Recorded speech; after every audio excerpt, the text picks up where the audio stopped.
Bismillahirrahmanirrahim. Perkenalkan, nama saya Andra Wisudikidam, NIM nomor 68 dari Prodi Sistem Informasi kelas B. Saya akan membahas sistem basis data dan DBMS.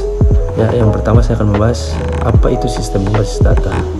Basis data adalah kumpulan file yang mempunyai kaitan antara satu file dengan file lainnya, sehingga membentuk suatu bangunan data untuk menginformasikan suatu perusahaan atau instansi dalam batasan tertentu. Di dalam sistem basis data juga beberapa jenis, ada 4, yaitu sistem basis data individual, merupakan sistem basis data yang telah digunakan oleh perseorangan dan juga bisa digunakan di lingkungan PC. Selanjutnya, basis data perusahaan. Basis data perusahaan merupakan basis data yang dimaksud untuk dapat diakses oleh beberapa pegawai dalam sebuah perusahaan dalam sebuah lokasi. Selanjutnya ada basis data terdistribusi.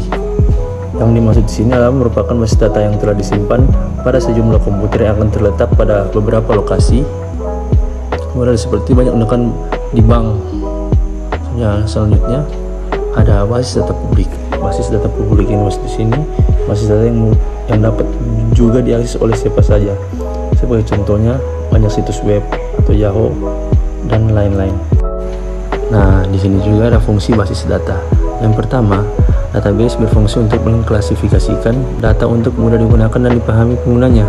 Yang kedua, menghindari adanya duplikasi dan juga inkonsistensi dari suatu data. Yang ketiga, mendukung kinerja aplikasi dalam penyimpanan data. Yang keempat, memudahkan dalam mengupdate dan menghapus data. Yang kelima, merupakan suatu solusi penyimpanan data. Ada juga pula manfaat basis data. Manfaatnya yaitu kecepatan dan kemudahan, yang kedua ketersediaan, yang ketiga kebersamaan dan pemakaian, yang keempat pemusatan kontrol data, yang selanjutnya efisiensi ruangan penyimpanan, yang selanjutnya ada keakuratan, dan selanjutnya ada kelengkapan dan keamanan. Di sini juga ada komponen-komponen sistem basis data. Yang pertama, perangkat keras. Perangkat keras yang juga biasanya terdapat dalam sistem basis data adalah memori sekunder hard disk. Selanjutnya yang kedua, sistem operasi. Sistem operasi adalah program yang dapat mengaktifkan maupun memfungsikan sistem komputer, mengendalikan seluruh sumber daya, atau melakukan operasi-operasi dalam komputer. Selanjutnya ada basis data.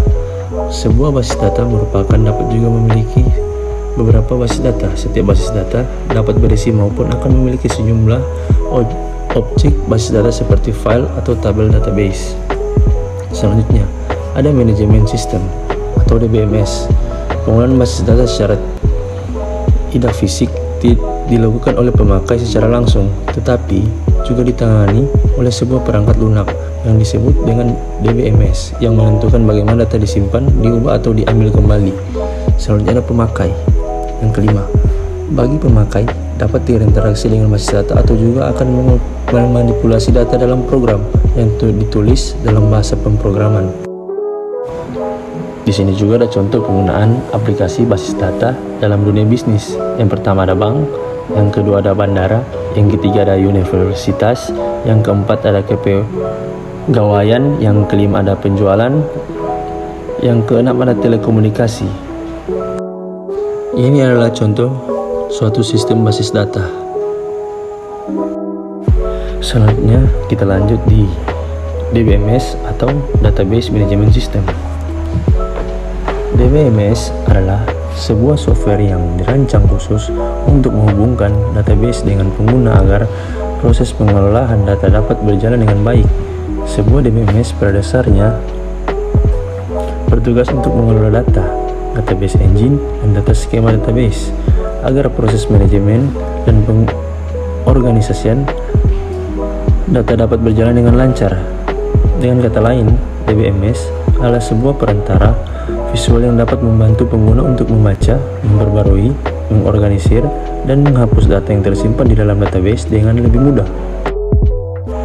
Nah, dan tidak juga lupa pula ada fungsi DBMS.